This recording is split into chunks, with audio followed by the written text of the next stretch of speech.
Orar pela vida desse varão abençoado, para que Deus possa usá-lo. Amém. Senhor, nós colocamos diante de Ti, Pai, a vida do Teu filho, Senhor. Que nessa manhã Tu possa usá-lo de forma poderosa. Que não sejam somente as palavras dele, mas as que vêm diretamente do trono da Tua graça, Senhor. Para que nós possamos ser alimentados pela Tua palavra, nosso espírito ser alimentado pela Tua palavra nessa manhã. Fala aquilo, Senhor, não somente que nós queremos ouvir, mas o que Tu precisa falar para cada um de nós, Pai.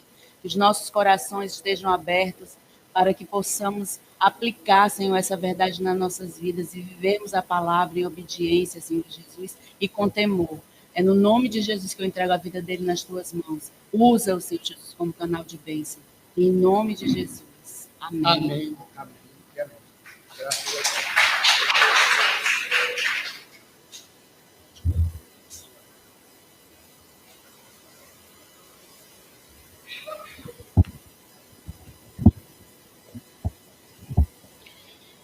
Mais uma vez a paz do Senhor, saúde da igreja com a paz. Tudo bem, meus irmãos? Deus abençoe. Agradecer o pessoal que está acompanhando a gente também pelo YouTube.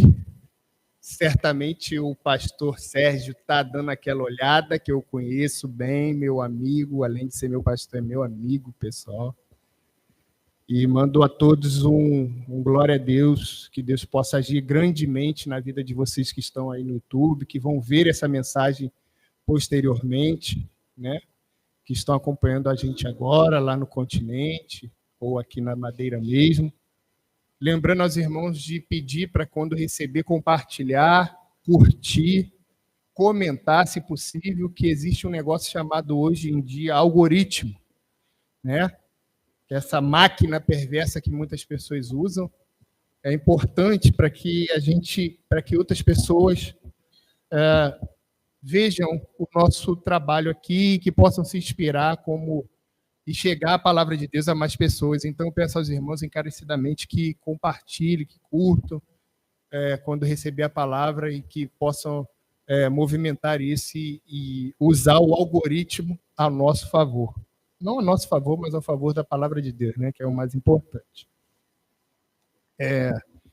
Lembrar também aos irmãos que toda quinta-feira, nós temos aqui um culto às 19h30, tá? Toda quinta-feira nós estamos aqui estudando a palavra. Essa quinta-feira não pôde ter porque, infelizmente, os irmãos estavam meio enfermos, meio adoentados, mas graças a Deus, para honra e glória, já estão todos bem. Então, toda quinta-feira, às 19h30, nós temos aqui um culto que nós estamos estudando a palavra do Senhor. Tá bem? Vou pedir aos irmãos agora para ficarem de pé, novamente, em reverência à palavra de Deus, que nós vamos estar pregando agora. Tá bom? Lucas, palavra do Senhor, então. Aplaudam, por favor. Lucas, pode? Coloca para mim, por favor, Eclesiastes 3:1. Falar aos irmãos também que, assim, a palavra que eu vou trazer hoje, essa semana foi muito difícil para eu ter buscar essa palavra, porque, assim, eu queria trazer outra palavra, mas sentia que não era aquilo. Desculpe, sentia que não era aquilo. E Deus tocou no meu coração ontem, no trabalho, inclusive, para que eu trouxesse essa palavra. Era essa palavra que Deus e o Espírito Santo gostaria que eu trouxesse para a igreja hoje. Antes da palavra, eu vou falar uma coisa aqui que é muito importante. É muito lindo ver, e aí eu vou falar como igreja, mas não só como igreja, mas como filho, ver vocês, mães, agindo no propósito de vocês. Infelizmente, nós homens jamais vamos poder entender o choro de uma mãe. Nós não vamos conseguir entender isso, infelizmente, para nós como homens. Talvez seja por isso que nós homens, muitas das vezes, eu estou falando nós, não estou falando ninguém aqui, mas nós homens, como gênero homem, fazemos o filho e abandonamos para lá. Talvez seja porque a gente não consegue carregar dentro da barriga e ter esse laço. Mas fica a reflexão para nós homens, como criar os nossos filhos e como criar os nossos netos, sobrinhos, para que isso não se perpetue. Tá bom? Então a palavra do Senhor diz o seguinte, em Eclesiastes 3:1. Para todas as realizações há um momento certo. Existe sempre um tempo apropriado para todo o propósito debaixo do céu. Há o tempo de nascer e a época de morrer. Tempo de plantar e o tempo de arrancar o que se plantou. No caso, o tempo de colher. Tempo de matar e tempo de curar. Tempo de derrubar e tempo de edificar. Tempo de chorar e tempo de rir. Tempo de lamentar e tempo de dançar. Tempo de atirar pedras e tempo de guardar as pedras. Tempo de abraçar e tempo de se apartar do abraço. Só até aí, Lucas. Hoje a palavra... Pode se sentar, pessoal. Obrigado. Hoje a palavra, pessoal, o sentido vai ser o propósito, né? O propósito, não só o propósito que nós vemos nas coisas, mas o propósito de Deus para com a gente, o propósito de Deus para com a nossa vida. Eu vou tentar trazer um pouco desse estudo que eu fiz ontem a respeito do propósito, principalmente o propósito de Deus em nossas vidas. E a palavra diz no começo ali que há tempo para tudo, né? Há tempo para tudo, diz a palavra de Deus. Eu vou estar em alguns momentos aqui olhando para baixo, mas é para mim poder acompanhar aqui o estudo que eu fiz, tá? Como a palavra de Deus diz, há tempo para todas as coisas. Outro dia eu me peguei fazendo essa reflexão e acompanhando, através de um vídeo, eu acompanhando uma psicóloga e uma psicanalista numa conversa, num debate, e elas falando sobre isso, sobre o propósito, e eu peguei me pensando, mas qual o propósito, né, de nós como pessoas? Como pessoas. Não na parte espiritual, mas como pessoas mesmo, física, né? E aí eu me peguei pensando, mas eu não consigo enxergar o propósito. Qual o meu propósito? Freud diria que isso é uma crise existencial, mas eu não acredito nisso. Eu sou uma pessoa que apesar de ser uma pessoa leva a vida muito leve, muito brincalhão, mas eu sou um cara que eu faço muitas reflexões dentro do meu dia, sabe? Trabalhando e estudando, muitas das vezes, eu faço muitas reflexões dentro do meu dia. Confesso para vocês que isso cansa um pouco a mente, sabe? Isso, você fica realmente exaurido no final do dia, você fica muito cansado. Mas eu sou assim. E talvez esse seja o meu propósito, né? É importante, assim, a gente entender o propósito, que, assim, tudo tem seu tempo determinado, como foi falado na palavra. E há tempo de tudo para debaixo do céu. E aí eu vou trazer de novo para a minha vida, para que vocês possam entender essa questão que eu estou falando com vocês. Até 2023, até 2014, 15, até 2014, 15, eu era uma pessoa muito diferente. O Alexandre vai entender melhor o que eu vou falar agora. Pagodeiro, mulherengo, Um cara que não via propósito na vida dele, né?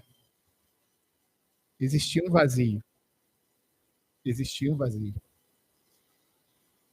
Mas desde 2014, e aí, por coincidência ou não, a Neiva entrou na minha vida e eu continuei pagodeiro. Mulherengo já não dava mais, mas continuei pagodeiro. Um pouco, mas continuei pagodeiro. Cachaceiro demais, bebia demais.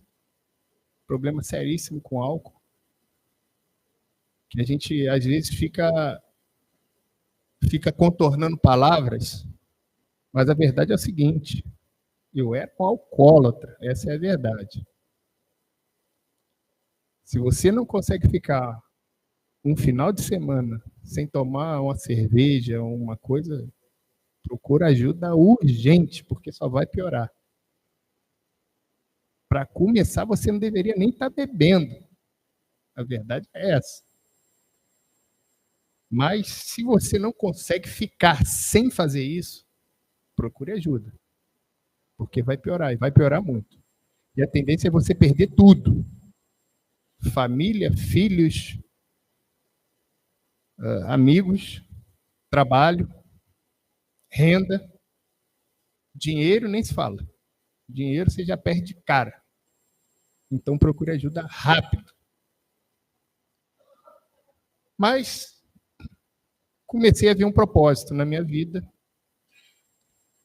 Mesmo que sem entender ainda, eu via que eu não queria aquilo para mim. Eu não sei se provavelmente vocês acompanharam, houve uma questão muito séria no Rio de Janeiro, cidade onde a gente morava, na semana que passou, ou 15 dias, eu não tenho bem certeza. Mataram 124 pessoas de uma só vez, numa operação policial, que eu não vou entrar aqui no mérito se é certo ou se é errado. A questão é, morreu 124 pessoas. Aquelas pessoas que, a maioria que morreu, estavam armadas com armas de guerra, e elas são o dono daqueles lugares ali, daquele lugar ali, elas que dão as ordens. Era aquele lugar ali que eu frequentava. Aquele lugar ali que eu frequentava. Que eu parava para beber cerveja, que eu jogava bola, que eu... Enfim, era aquele lugar ali. Mas Deus tinha um propósito na minha vida. Aleluia. Glória a Deus por isso. Deus tinha um propósito na minha vida. Deus me tirou daquele lugar, mesmo antes de eu entrar para a igreja, irmãos. Deus me tirou daquele lugar ali, um lugar de morte, aquele lugar tem cheiro de morte. Deus me tirou dali e falou assim, não, você não. E começou a trabalhar na minha vida. Mas havia um tempo, Márcia, que eu tinha que maturar. Eu não estava pronto para poder assumir a responsabilidade de estar dentro de uma igreja e aí eu, de repente, fazer coisas que não eram do agrado de Deus e estar manchando o nome da igreja perante a sociedade. Não haveria conversão, né? Mas Deus me tirou daquele lugar. Deus me apartou daquelas pessoas para que eu pudesse hoje estar aqui dando um testemunho para vocês. Amém. Para que eu pudesse hoje estar aqui falando para vocês que assim, eu não morri simplesmente pela misericórdia de Deus. Foi só por causa disso. Porque o normal era eu já ter morrido. Porque olha onde é que eu frequentava. O normal era eu já ter morrido. Mas eu não pereci porque Deus foi misericordioso comigo. Porém, Ele me afastou. Eu quis. Eu permiti, porque aí entra o livre-arbítrio. Deus só faz com você se você permitir. ele não vai impor. Ele é justo. Porque lá na frente, na hora que você for dar conta da sua vida na frente de Deus, você não vai poder culpar ele por ter feito coisas que você não queria. Essa é a grande justiça de Deus. Enfim, eu lá estava, comecei a sair daquele lugar, parei de beber, sem ninguém ter me pedido. Não foi uma questão da Neiva ter me obrigado, ou ninguém ter pedido. Eu parei, eu falei, não vou mais. Mas isso já era um propósito de Deus na minha vida, para que eu pudesse estar aqui, hoje, falando isso para vocês, irmãos. É muito importante, só que naquele momento eu não tinha condição de estar dentro de uma igreja, de estar dentro, passando para vocês o meu exemplo. Porque eu ainda não era maduro o suficiente, e é isso que Deus mostra naquele momento. Que há tempo para tudo. Há tempo para plantar, e há tempo para colher, há tempo para abraçar, há tempo para se afastar do abraço. Eu não sei o que cada um aqui está passando, mas vai passar. E Deus tem um propósito. Na vida de cada um aqui, eu tenho certeza que Deus tem um propósito. Não confesso para vocês que ainda não consegui achar o meu por completo. Mas Deus tem um propósito. E eu tenho certeza que isso vai mudar na vida de vocês. Existe um propósito de Deus para a sua vida. Quase sempre da minha vida eu morei com a minha avó. Minha avó foi minha mãe, na verdade, né? Apesar de eu ter mãe. Mas minha avó foi a pessoa que me criou, A minha avó tinha um propósito na vida dela. Minha avó tinha um propósito de cuidar das pessoas. Minha avó não tinha o propósito de vir aqui no altar e pregar e dar o exemplo da vida dela. Não era esse o propósito que Deus tinha para a vida dela. Deus tinha para a vida dela o propósito de cuidar de alguém.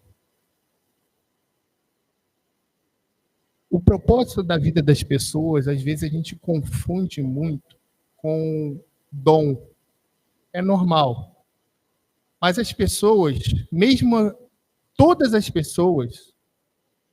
pessoas têm um dom. Mas o propósito é diferente do dom, muitas das vezes. Existe um propósito na vida das pessoas. E a gente tem que obedecer o tempo de maturação desse propósito para que você possa mostrar da melhor forma para todos. Vou dar outro exemplo de propósito. E aí um propósito de Deus na minha vida. Todos sabem aqui que antes da gente vir para cá, para a Ilha da Madeira, a gente morava em Lisboa, eu e minha esposa. Na verdade, a gente sobrevivia em Lisboa, né? E chegamos aqui na Ilha da Madeira, e minha esposa logo conheceu a igreja, o pastor Sérgio, com esse propósito da vida dele, de ajudar as pessoas. Não adianta, Márcia, Lucas, não adianta vocês tentarem mudar isso, porque é o propósito da vida dele. E aí Deus foi muito bom com ele, porque além do propósito, Deus deu o dom dele ajudar as pessoas. É diferente.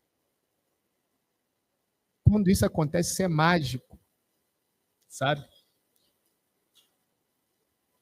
É um presente de Deus. E aí o pastor Sérgio pegou e arrumou uma casa para a gente ficar e tal. E nós fomos para essa casa. Casa essa, não a casa em si. Era um alojamento local, que a pessoa, a dona da casa, enfim, dividiu a casa ao meio e morava de um lado. Eu e Neiva, do outro lado morava o seu Arthur. A gente nem se conhecia. Não é verdade, seu Arthur? A gente nem se conhecia. A gente só falava, se ele passava, eu, opa. E hoje estamos aqui, nós dois juntos, louvando a Deus. Glória a Deus por isso. Amém. Mas assim, morava de um lado eu e a Neiva, do outro morava o seu Arthur. E a gente... Exatamente. Exatamente, dividíamos a porta. Não é? E aí a gente conseguia vir para a igreja, realizar o propósito de Deus aqui na igreja. E por que a gente não foi? Me batizei aqui na igreja, passei a servir a obra aqui na igreja. Irmãos, o meu sogro é pastor presidente de uma igreja.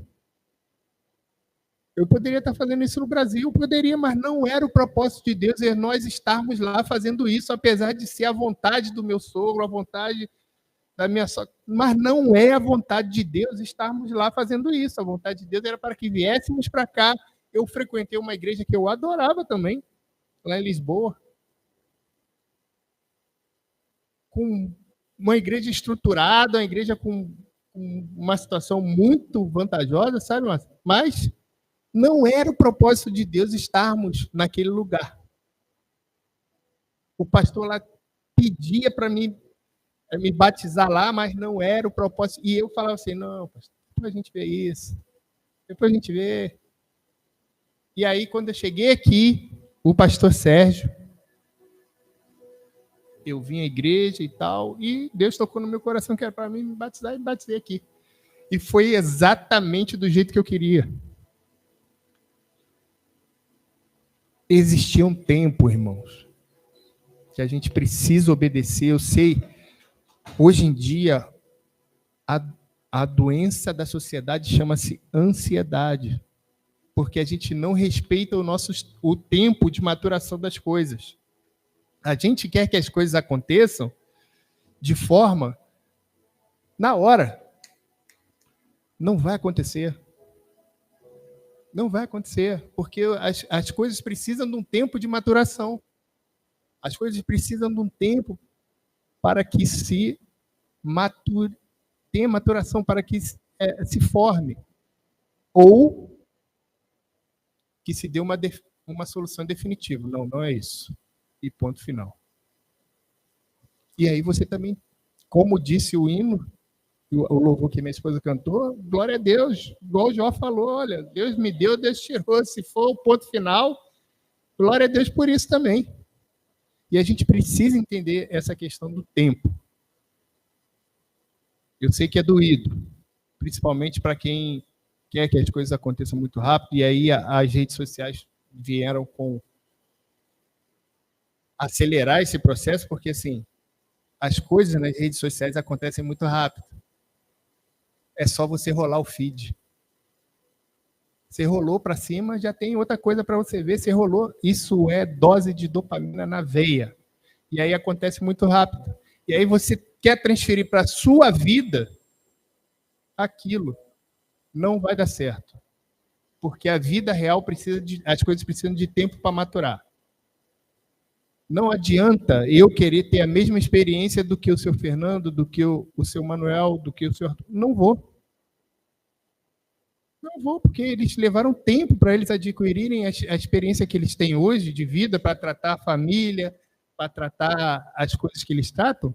Eu não vou tratar igual, porque eu não tenho essa capacidade de experiência, de tempo. Eu não tive o tempo para maturar as ideias como eles tiveram. E essa é a graça da vida.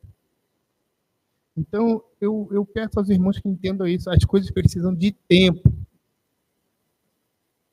E vão maturar. Vão maturar, vão acontecer. Mas precisa-se de tempo para germinar. Tá bem? Lucas, bota para mim aí, por favor, Jeremias 29:11. Por gentileza. Jeremias 29:11 diz o seguinte: porquanto somente eu conheço os planos que determinei ao vosso respeito.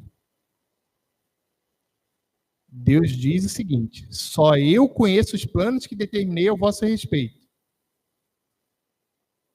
Planos de vós fazer prosperar e não de vos causar dor e prejuízo. Planos para vos dar esperança e um futuro melhor. Irmãos, não há erro. Não há erro. Se você obedecer a questão do tempo,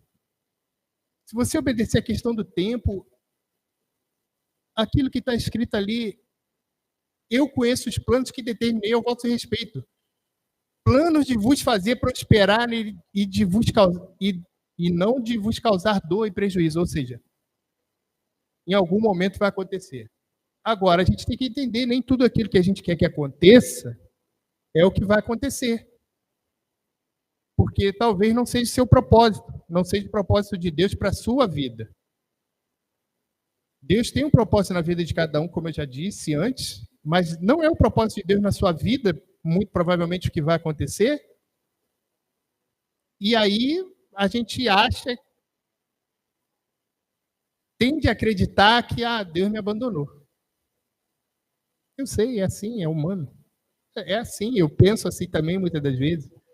Só que está ali, está na palavra. E a palavra é clara e contemporânea. Não adianta. Planos de vos fazer prosperar e de não vos causar dor e prejuízo. Plano para vos dar esperança e um futuro melhor. Irmãos, o nosso futuro melhor é estar em Cristo. É no final dos tempos a gente chegar lá e ir para a glória. Amém? Todos aqui queremos estar como? Na glória com o Pai. Esse é o nosso futuro melhor. Muitas das vezes a coisa não vai acontecer da maneira que você planejou, da maneira que você quer que aconteça, mas é o plano de Deus para a sua vida. Depois que passar o tempo que ele determinou, o que tiver de acontecer vai acontecer. Não adianta você ficar ansioso, achando que vai acontecer uma coisa, achando que vai acontecer outra. Não adianta. É o plano de Deus para nossas vidas e ponto final. Nós temos que obedecer, ser obediente, e é isso. E viver da melhor forma conforme ele determinou. Esse é o plano. E será que alguém consegue planejar melhor alguma coisa do que Deus? Eu não creio. Então, assim, a gente precisa ter em mente que as nossas vidas, principalmente nós que nos entregamos, que nós que passamos por aquelas águas que passamos ali, está na mão de Deus, irmãos. Está nas mãos de Deus, é Deus que sabe. Obviamente, você vai fazer a sua parte, mas está na mão de Deus, é Deus que sabe. A gente precisa sentar e respirar um pouco. Esperar a coisa maturar. Se Deus tem um plano, e Deus tem um plano, então, para mim, já basta. Eu vi nesses tempos, né, Márcia? A igreja tem levantado um clamor grande, oração, ministério feminino. Nós, homens, temos levantado um clamor, orando pelas nossas famílias. O inimigo está revoltado. A gente vê pessoas adoecendo do nada. A gente viu a esposa do irmão Alexandre passando assim por um momento delicadíssimo, do nada. A Fátima, do nada, da hora para outra você estava bem aqui, da hora para outra, puf. Irmãos, a luta é grande e vai continuar sendo. Só que a gente depende da oração, depende da luta, juntamente ao nosso Deus, para que a gente possa conseguir vencer essa batalha. O pastor Sérgio falou aqui na semana passada, contou aquela história, né? Para ajudar a carregar a tora. A tora é pesada, irmãos. Se você não fizer a sua parte, se cada um não fizer a sua parte, a chance de perecer é grande. Então, assim, e aí agora eu vou falar para nós homens, nós somos o escudo de nossas famílias. Se nós não nos entregarmos em oração e muitas das vezes em jejum, porque só a oração muitas das vezes não basta, nossa família vai perecer. E eu tenho certeza que nós aqui não queremos que nossa família pereça. É importante nós, homens, estarmos cientes disso, do nosso papel, do nosso propósito. Já que você escolheu constituir uma família, assuma o seu propósito. Faça o seu propósito de tocar a sua família, de defender a sua família. Desculpe, irmãos, por mais que hoje falem que do feminismo e coisa e tal, ok, tudo bem, acho que as mulheres têm direito mesmo, só que é o seguinte, nós homens temos que cuidar das nossas famílias. Nós estamos vendo isso hoje, a gente transferir para a mulher tudo quanto é responsabilidade, isso está errado. Isso está errado. Nós, como homens, devemos defender a nossa família, isso é o mínimo. E está desde lá adiante, tá? Desde a Escritura. Desde o começo dos tempos. Nós temos que defender a nossa família. Isso está errado. Eu vejo homens aí largados, igual a tristeza que eu passo aqui, eu vejo um monte de homem cambaleando por esse, saindo dessa tasca aqui do lado. Vejo sei de um monte de mulheres que estão reclamando dos seus maridos porque o marido virou aquilo, sabe? Para ele tanto faz, não sei. Está errado isso, a gente tem que mudar isso. E nós, como homens aqui, a gente pode propagar essa mensagem a outros. Nós precisamos defender a nossa família. O inimigo está cada vez pior. Eu poderia passar para vocês aqui uma situação bacana, mas assim, o mundo aí fora não vai melhorar, não vai. Está na Escritura, só vai piorar. Essa é a realidade. E se nós não tivermos blindado como cristãos, gente, tem cristão sendo perseguido, Márcio. No continente africano tem cristão sendo morto por dar o testemunho, por falar a palavra de Deus, por buscar a Deus, por estar dando testemunho de cristandade, por ser cristão. Tem cristão sendo assassinado, essa é a realidade. E a gente que aqui pode, graças a Deus, Portugal é um país maravilhoso, a gente aqui pode falar sobre Deus com quem quer que seja, falar sobre Cristo, dar o nosso testemunho de vida para outras pessoas, a gente não faz. Isso está errado. Isso tem que mudar. A gente precisa ser chamado a atenção sobre isso.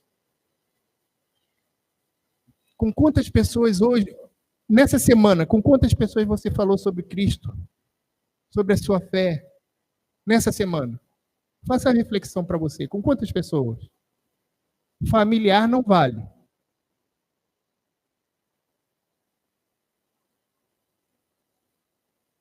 Já é alguém. Começa por uma. As coisas, uma onda não começa grande, uma onda começa pequena, mas começa. É assim que é, sabe? Nós precisamos mostrar isso para as pessoas. Lucas, para mim finalizar agora, que eu acho que já falei demais também. Romanos 8, 28. Por favor. Mais uma vez eu aviso aos irmãos, quinta-feira, 19h30, nós temos aqui o nosso culto, tá? É o culto de estudo da palavra. É importante a gente conhecer um pouco mais da palavra de Deus, tá bem? Se aprofundar, estudar, fazer reflexões. Eu sei que muitas pessoas não conseguem vir por causa dos seus trabalhos, e seus horários, enfim. Mas aquele que puder, por favor, venha aqui às quintas-feiras, às 19h30. É muito, muito interessante. É muito abençoado. Tá bom? Retomando a palavra de hoje, Romanos 8, 28 diz o seguinte: estamos certos de que Deus age em todas as coisas com o fim de beneficiar todos os que amam, dos que foram chamados conforme o seu plano. Isso é lindo, gente. Glória a Deus por isso. Isso é lindo demais. Deus chama o final, é Deus agindo em todas as coisas, ou seja, dando um jeito em tudo a fim de te beneficiar.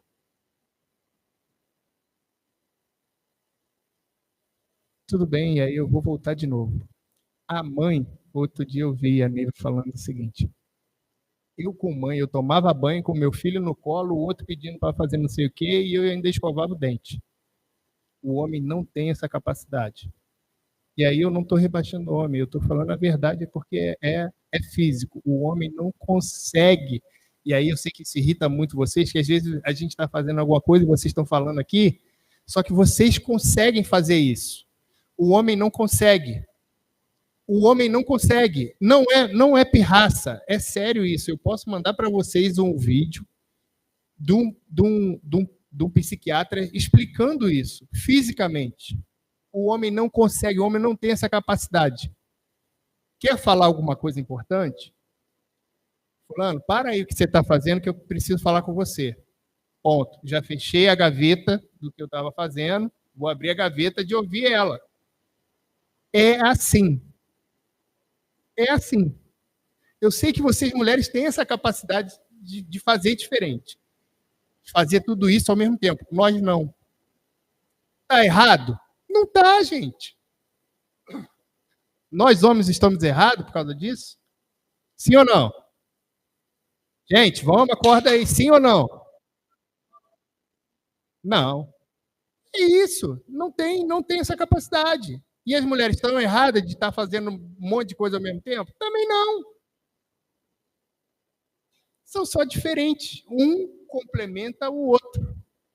Por isso, Deus fez a coisa perfeita. Uniu um ao outro. Que é para enquanto o cara está ali concentrado, fazendo a coisa que ele está fazendo, a mulher está prestando atenção no que está acontecendo aqui do lado, já viu se o filho está pulando do muro lá na frente, já voltou. É capacidade, não é erro. A mulher tem essa capacidade que nós não temos. Paciência. Nós temos capacidade que as mulheres não têm. Paciência. Pois é. Paciência. Não é? Agora eu volto para a palavra e pergunto. A mulher consegue fazer isso. Imagina Deus, irmão, tendo que fazer. Colocar um filho de um lado, outro filho do outro, tendo que cuidar do outro animal lá que está fazendo guerra com não sei quem, buscando outro filho que está aqui, perdido, na droga, na bebida, buscando, cuidando do outro que está lá com um problema que também é um problema muito de hoje em dia, uma depressão profunda, cuidando do outro que está sem renda e não tem dinheiro nem para comer uma janta à noite. E Deus faz isso tudo agindo para beneficiar os que o amam. Isso é fantástico, irmão. A gente deveria adorar a Deus só por causa disso. Só por causa disso a gente já deveria ser grato. Mas os que foram chamados conforme o seu plano. É o plano de Deus. A gente precisa ter um plano. Deus tem um plano para a gente e a gente precisa aceitar o plano de Deus para nossas vidas. E aí eu estou falando para mim agora. Eu preciso aceitar o plano de Deus para a minha vida. Muitas das vezes eu me questiono. E não tem nada de errado nisso. Será que é isso mesmo? Pô, mas eu não queria isso. Será que é isso que Deus quer para mim? Se for, glória a Deus, amém. Não é? Para finalizar, irmãos, eu escrevi aqui e vou ler para vocês o fecho disso que eu estou falando. O maior propósito de Deus na nossa vida, penso eu, é dar-nos testemunho como exemplo do amor de Deus por nós. E eu vou falar aqui o que para mim é o maior testemunho do amor de Deus por nós. E vocês pensem nisso. Nós que temos família, que somos pais, que somos mães, que somos tios, tias, enfim. Será que a gente teria coragem de dar um filho nosso para sofrer até a morte? Para que eu pudesse salvar outro? A senhora teria, dona Maria, coragem de dar uma filha sua para morrer? A senhora teria, dona Conceição? Dar uma filha sua para morrer? E eu, sinceramente, eu não teria. Eu não teria coragem de botar o meu filho à morte. E Deus deu o seu único filho para que sofresse, fosse humilhado, morresse, simplesmente para que nós hoje pudéssemos ter salvação. Existe amor maior do que esse? Sinceramente, se existe, eu desconheço. Não conheço. Olha que eu já vi pessoas que amam muito, mas eu penso que não existe amor maior do que esse. Deus deu o filho dele para que morresse, e não só morresse, que fosse humilhado, que sofresse e que depois morresse, mesmo tendo o poder de que isso não acontecesse, para que pudéssemos ser salvos. E só por causa disso, eu acho que já vale o nosso temor, a nossa adoração e o nosso louvor a Deus. Eu espero que vocês reflitam nessa palavra de hoje. Foi produzida com muito carinho. E eu sei que o culto hoje é diferente, é um culto diferente. O pastor aqui é diferente. O propósito da vida dele é esse, de estar aqui. Mas, como ele disse na semana passada, nós precisamos de todos vocês para nos ajudar a carregar a palavra.